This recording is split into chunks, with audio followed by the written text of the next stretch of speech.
Hey, everybody. Welcome to Daniel Davis Deep Dive, coming to you live from Washington, D.C. Most everybody now in the United States knows it was the fourth Republican presidential debate that was held last night on News Nation. And there was a bunch of fireworks, especially between Vivek Ramaswamy and Nikki Haley. We'll get to that in just a second.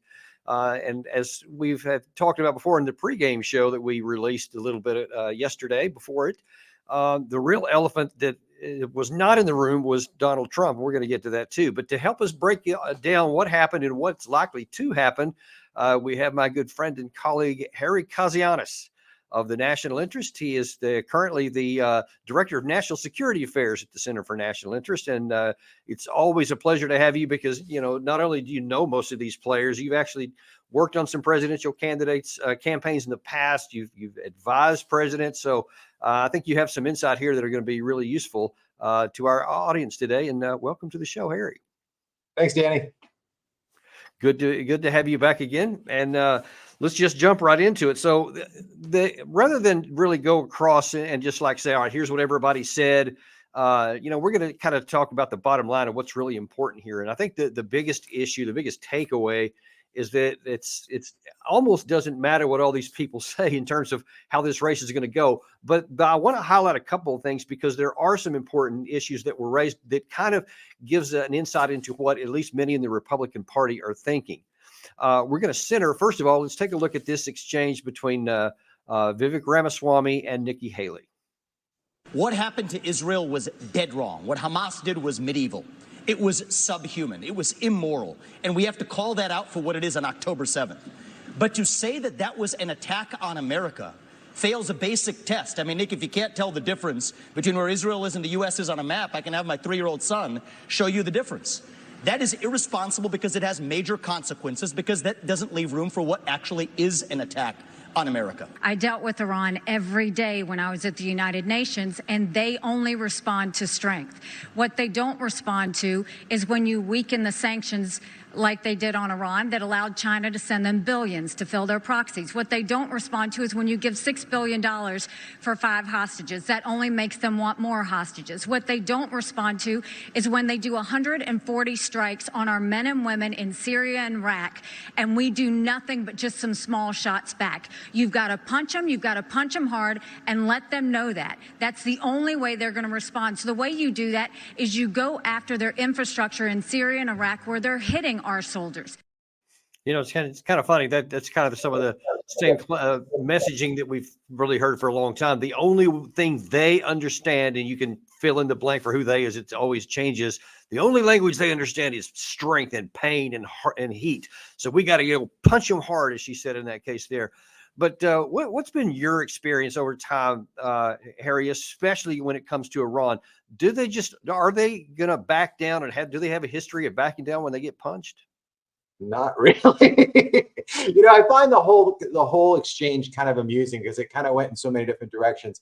I mean, first for Nikki Haley, look, I give Nikki Haley a lot of credit for taking a lot of shots last night. She looked presidential in the respect that she could take the heat. She could come back with arguments that you may or may not think are reasonable, depending where you sit in the foreign policy spectrum, but she at least sounded a lot more cogent, like she understood the issues, at least from her own sort of neoconservative perspective. She was able to sort of to punch back. And I think that for a lot of Republican voters are going to like that. However, if you sort of dig down a little bit deeper in terms of what she was saying, punch who? Punch them how? If you're going to start talking, bringing Iran into the broader conversation about what's happening with Israel, you need to be able to, within 15 seconds, sort of articulate some sort of strategy when it comes to Iran.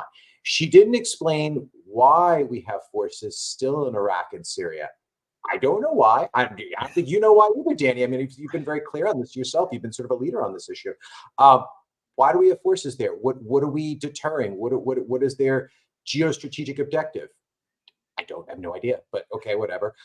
So we've got these forces out there, and they're obviously a very tempting target for Iranian proxy groups. Well, of course they're going to attack them, and that means we have to have a response. Well, what's the response? We attack a lot of those proxy groups back. Does Nikki Haley want the United States to start bombing Iran? It seems like what she's sort of hinting at. Right. I don't really see any. He was asked that specifically. They said, "Are you saying to bomb Iran?" And she kind of hedged on that. Didn't say. She no. You just got to punch them. And then it leads back to the question: what punch? What does that mean? I mean, like you want to get into a boxing match? I mean, what if it's not missiles? What does that mean? How does that look like? And what happens the day after? That's part of the problem that I see is that there's too many people that follow that same line of logic. And I mean, the Lindsey Graham comes first to mind. That he's always wanting to throw a bunch of missiles and rockets in the direction of Iran and hitting the IRGC and all these other kind of things. And they never seem to think about, and then what? What happens next? What do you think Iran would do if some of these, if that actually happened? I mean, if we bombed inside Iranian territory, I think that takes the whole situation up to a much higher level of escalation. I think the Iranians would strike back, maybe an attack with missiles on Israel. Now, maybe Iron Dome takes those missiles down, but I think that puts us on the track to a broader Middle Eastern war. I mean, does the Iranian Navy start shooting missiles at our aircraft carriers? I mean, there's an open question whether our missile defenses, if they were saturated by even older Iranian missiles from the 1980s, if they'd be able to stop them. So I think this is one of those things. Mines in the Strait of Hormuz. I mean, there's the speedboats. There's actually quite a few things they could do if pushed into a corner. Yeah, absolutely. I mean, there's even been studies I've seen, this goes back even 10 years ago, Danny, where the Iranians were playing with the idea of hiding anti-ship ballistic missiles in cargo containers that aren't marked. They would get really close to our warships and fire them at, within 20 or 30 miles, not giving our Aegis platforms or other defensive systems the time to react very quickly. So the Iranians have a whole host of things they can do if they start to think asymmetrically. And this is how this goes very bad and very quickly. But of course, this is what we should expect in some of these GOP debates, sounding tough for sounding tough's sake. And it's just stupid. And this is why a lot of people support Donald Trump to this day, because this is what they don't want. Yeah, and we're actually going to see some of that in just a second, very graphically, as you set out here. Want to look at another clip from last night. Also, this is one of the points where I think Ramaswamy actually has a pretty good point here. It's kind of broadly applicable, but I think it might partially apply to himself as well. But in terms of foreign policy wisdom and experience, he had this to say. Foreign policy experience is not the same as foreign policy wisdom. I want everybody at home to note that I was the first person to say we need a reasonable peace deal in Ukraine. Now a lot of the neocons are quietly coming along to that position, with the exceptions of Nikki Haley and Joe Biden, who still support this, what I believe is pointless war in Ukraine. Now, to his credit, he also said some other things about the troops in Iraq and Syria. So some of the things he said actually make a lot of sense, but then there's some of the other areas where his lack of experience leads him to say things that may look good on paper, but when you're talking about how they would actually impact on the ground, they're actually not quite as smart. But he does have a good point that just having foreign policy experience, which Nikki Haley has more of than anybody on the stage, does not mean that you have foreign policy wisdom and that some of the things you're saying, like punch Iran, are actually a good idea. Yeah, it's so true. I mean, true foreign policy wisdom is Henry Kissinger, somebody like that. George Shultz in many respects. The list goes on and on. The thing here is this: when we talk about Ukraine, Danny, we've talked about this before on the show and in other formats.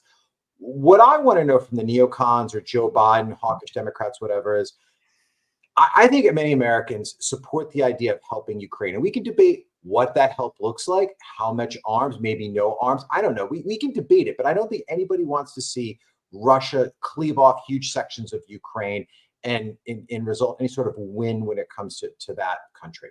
Here's where things start to get messy. The Biden administration has given something like $120 billion in aid to Ukraine, and they want to give a lot more. The question I have, and I think every American needs to ask, what are the strategic objectives behind the aid? What is Ukraine planning on doing with that aid? Are they just going to continue pressing on with offensive after offensive with Western military arms and try to slowly claw back territory? I don't know. It doesn't. I mean, there's really no strategy behind it.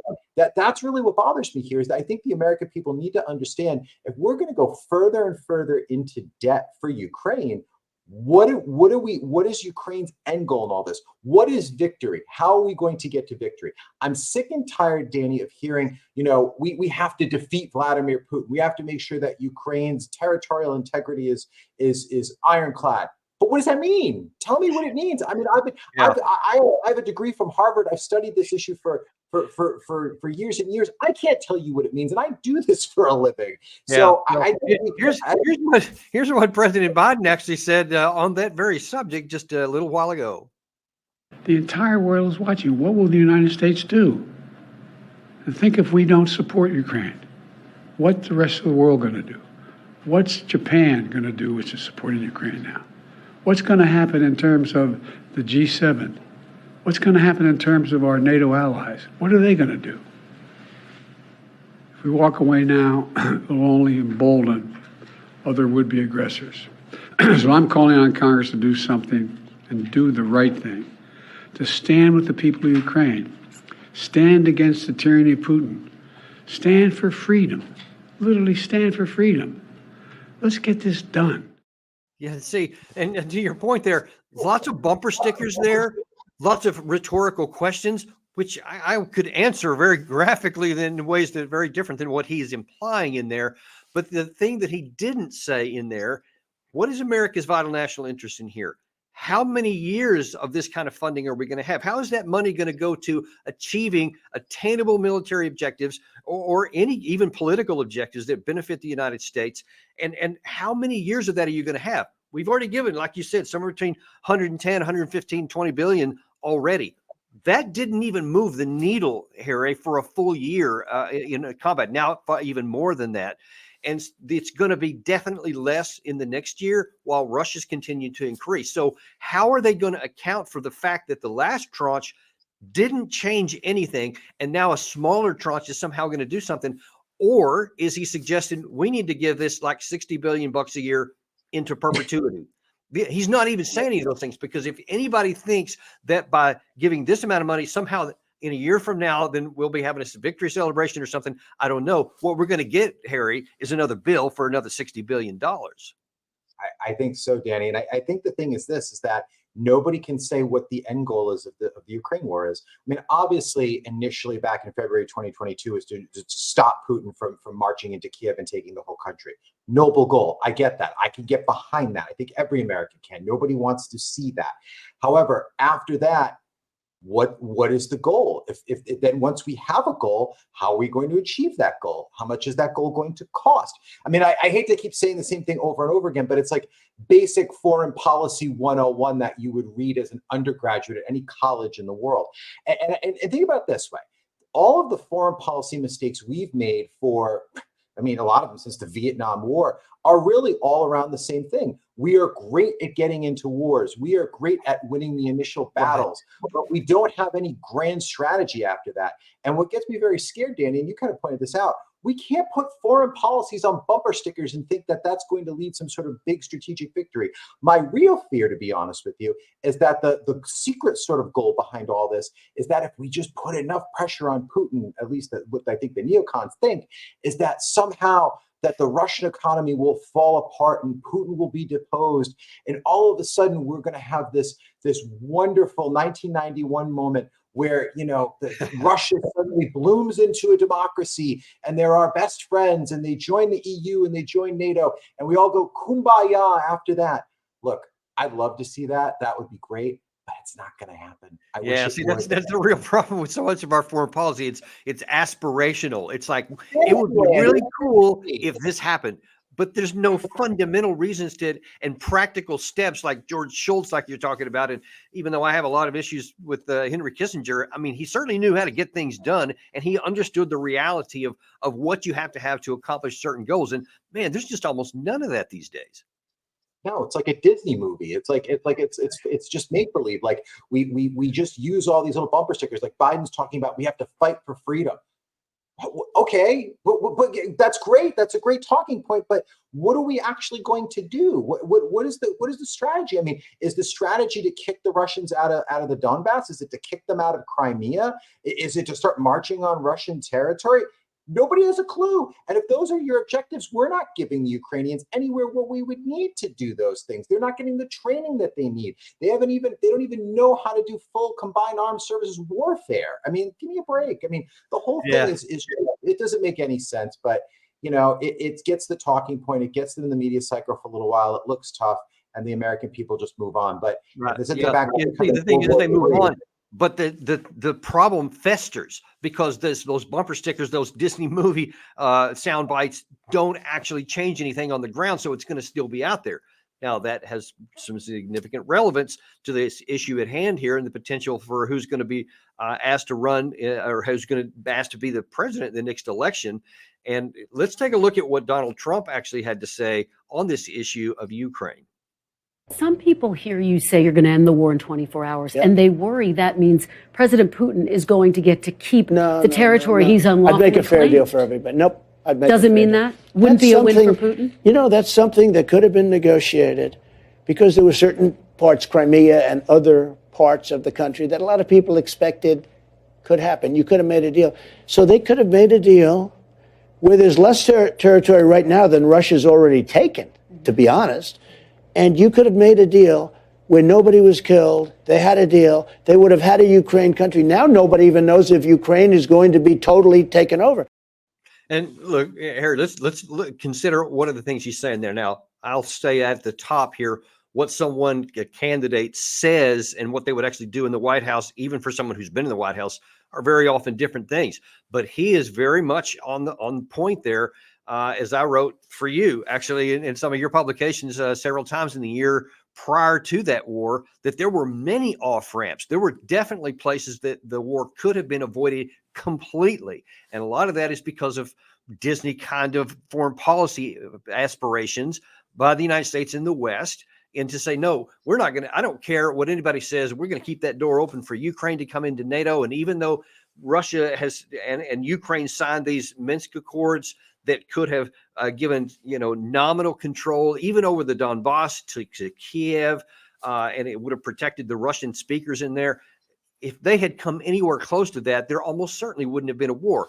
And then once it started, within 1 month, there was a meeting in Istanbul where they were also really close to having a deal that could have kept the war from expanding any further and kept the casualty counts very, very low. So Trump is right in that, and I don't hear anybody else even talking about that. No, and I think honestly, I know this might make some people mad, but I think if Trump had been reelected, I don't think there would have been a war in Ukraine, because put yourself in Putin's perspective.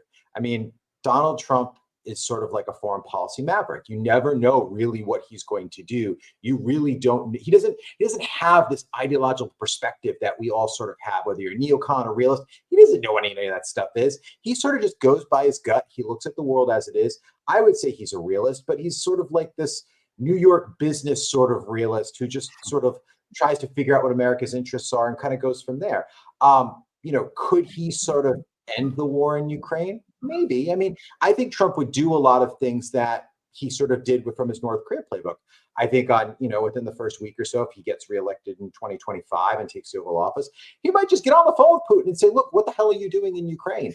And, that could be something that would create the impetus for some sort of negotiation that could end the conflict, or I think probably ends up making it some sort of frozen conflict like it was before, bigger, even scarier, but frozen nonetheless.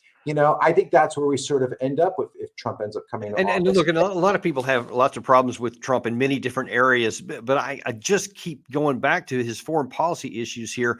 I think a clip we had on one of our previous recent shows here talked about him, how he would actually, solve the issue here in a little bit more detail than what he did there, because he said he's not interested in quote, winning the war. He was asked, do you want Ukraine to win the war? And he says, I don't even think in those terms. I think let's just end the war. Let's just get the thing done. And look, that's what nobody in America is saying right now. No one's even looking to end the war. All we ever want to talk about is let's support them for as long as it takes, even though militarily there is no path to a military victory. Ergo, all of this money you're giving, all these tanks, planes, artillery shells, all the stuff coming out of our own inventories it's not going to make any difference. And yet, instead of recognizing that reality, our current crop of leaders and even some of the other Republicans there, no one's saying, let's just acknowledge reality and let's get this done so we stop the war in the possibility for escalation. God help us all if something went sideways and we end up in a war against a nuclear power Russia. I mean, that's absurd that we're even playing with that.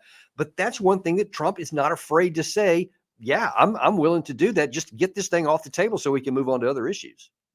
Yeah, and I don't even know what victory would look like, or even what that means, Danny. I mean, think about this from this perspective. I mean, other authoritarian countries are now going to Russia's cause and trying to back them. Look at what Iran has done, giving them different drones. Iran is now buying Su-35 fighters from Russia, which upgrades their air force. All of that is because of the Ukraine war.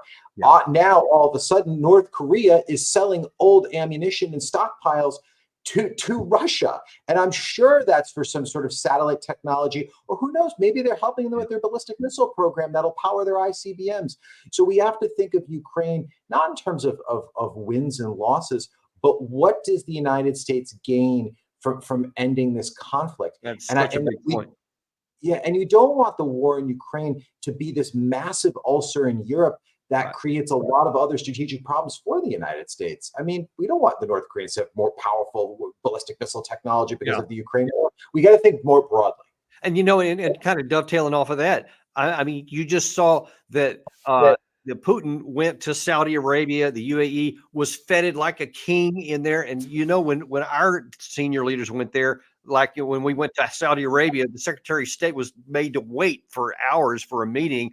They didn't even meet him at the airport, with some of these visits here. I mean, there's some real significant, imagery that's showing, look, they're taking care of Putin. We did not isolate him. All that is because of this war and how we've continued to move in that direction. And now many of the levers we had over Russia, now we've lost because they found other outlets to keep their economy and their energy sales going. That is, and I do worry long term. A lot of other people have said this, Bridge Colby, a lot of other smart foreign policy thinkers. The long-term thing I am worried about is Russia falling into the arms of China, which has already happened a lot. I mean, just look, for example, at the state of the Chinese military as it stands right now. All of the high-tech goods that the Chinese have built up over the last 20 years have some sort of Russian origin. Their aircraft carriers, all the different types of weapons platforms that they've been able to build, either they stole from the Russians, built from the Russians, intellectually property stolen from the Russians. I mean, do we really want a situation where Russia is so hobbled after the Ukraine war, their economy is so beaten up and destroyed that they have to go to the Chinese hand, where they sell all their oil and natural gas, where you might see some migration of Chinese into Siberia, taking some sort of soft control of some of those provinces and territories that abut close to China. Chinese are talking about this. So I think it's important that we understand that, I don't want to see a powerful Russia, but at the same time, I don't want to see a so weakened Russia. I do want to see people who are running for the highest office in our country to think beyond the slogans, to think beyond the bumper stickers. Everybody wants to sound tough. I'm so tired of hearing about that. We want to sound tough and we want to punch and whatever else. Nobody's thinking strategically about the next step and the next step and the other four ripples that would come after whatever policy you want to choose. What is the ramifications of that? Like you just laid out. So if you want to run for president, I would vote for you. But I would like to see some other people think about these things and actually have somebody in office, that has some kind of coherent view of the world and can think strategically and not just one checker move forward. That's a real problem, I think. It is. And I think the problem with some of it is that the way our media is set up, whether it's in op-eds, whether it's on TV. I mean, I love doing those things. I do them all day long. The challenge is they do not lead to any sort of depth, Danny. Things like this, like your show, lead to that depth, lead to those conversations. And I think that's why so many people tune into your show, other platforms like this, because people are starting to realize, what, the world doesn't fit into a 30-second soundbite. It doesn't fit into 650 words on an opinion post. As important as those things are, the world is a lot more complex than it ever was. And especially when it comes to foreign policy and national security issues, we have to think 4 or 5 steps ahead. If we don't, we're going to end up in an even worse situation than we are now. And we don't have the strategic room to do that anymore. I mean, we can say, I'm not trying to make it sound like Trump is a chess master or anything like that, but I think even if it's intuitively, even if he's not actually consciously thinking, all right, my strategic idea on the 12th step, even if he's not thinking that, I think, what you described as kind of his New York intuition, whatever, seems to be, holding him in pretty good stead here. So at least those things are being addressed. However, if you want to call the elephant that is in the room is that will Trump be out of jail when it comes time for the election in November? Because there's a lot of pretty serious charges out there. And in the time we have left, I wonder if you can just briefly describe what you think is the risk of him actually getting convicted of any of these, and what do you think that might do to the electorate if he actually is pulled off the ballot? This is the thing I feel like the media is sort of sidestepping, and it's not just left or right. I just don't feel like there's enough focus on these 4 indictments, 91 charges that Donald Trump is facing. Now, not all of them result in jail time. Some would be fine, some would be misdemeanors. Who knows how it all shakes out. But, this is the problem for the GOP. And I don't think Republicans are really thinking about what happens if Donald Trump really does have to go to jail and he exhausts all of his, Supreme Court challenges and those type of things. Or God forbid, we end up in a scenario where he is the nominee, he wins the election, but then gets hit with, the possibility of going to jail.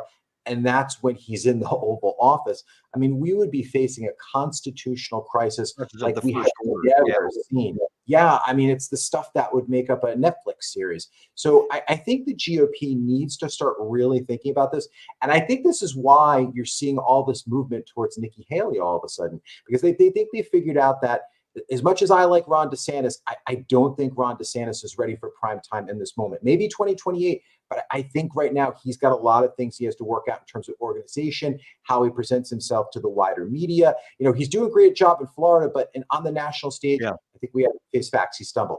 I think this is why so many people are looking at Nikki Haley now as the presumptive backup plan, if you will. But the problem is, of course, MAGA does not like Nikki Haley. Those tens of millions of MAGA voters that Donald Trump brought into the GOP will not back her. So it would take a lot of convincing to sort of move. That's true. But, I thought it was really interesting dynamic a week or 10 days ago where there was a poll where they were matching up the head-to-heads of the various candidates against Biden. And the GOP person who got the biggest bump was Nikki Haley, even more than Trump did. So maybe she would lose a lot of MAGA people, but if she's the only one left standing and she goes in there, apparently, well, according to those polls, a lot of the independent voters that block in the middle would go for her more than Biden. Maybe it's so tough to say, Danny, because there's a lot of dynamics there. I mean, in that poll, are we seeing some of those Joe Biden voters now presented with a more palatable choice, considering maybe they're worried about his health or his age issues, moving over to Nikki Haley? Maybe. But also, too, how many MAGA voters would not vote for Nikki Haley? Feeling like like she abandoned Donald Trump, even though back in 2016 she hated Donald Trump, but obviously did the thing that a lot of Republicans did and tried to join Trump because it was better to be inside of the circle than outside of the circle of power. Yeah. I don't know. It's so hard to figure out. All I know is the GOP needs to have some sort of backup plan when it comes to Trump, because we have no clue what's going to happen between now and then. And I guess Trump yeah. Well, I mean, we'll see. I mean, the caucus is just next month, so we're going to get a pretty good idea of what's happening there. And we will definitely be looking back to you to get more of that and continue following this, because this is something that's not going away anytime soon. And we need to have you back on so we can talk more details, about the potential ramifications. We might even do a whole show just on that, because this is a bigger deal that's not getting much coverage anywhere, really, even on some of these other channels. So, we appreciate having you on, and we will have you on back very soon. We're going to let you go for now. We will be back again live here in about 25 minutes, where I'm going to show you some dangerous misinformation coming out of the White House that you need to know about. And it's not pretty, but we'll show you in a minute. We remain unintimidated and uncompromised to give you the truth that you need. We will see you on the next show, Daniel Davis Deep Dive.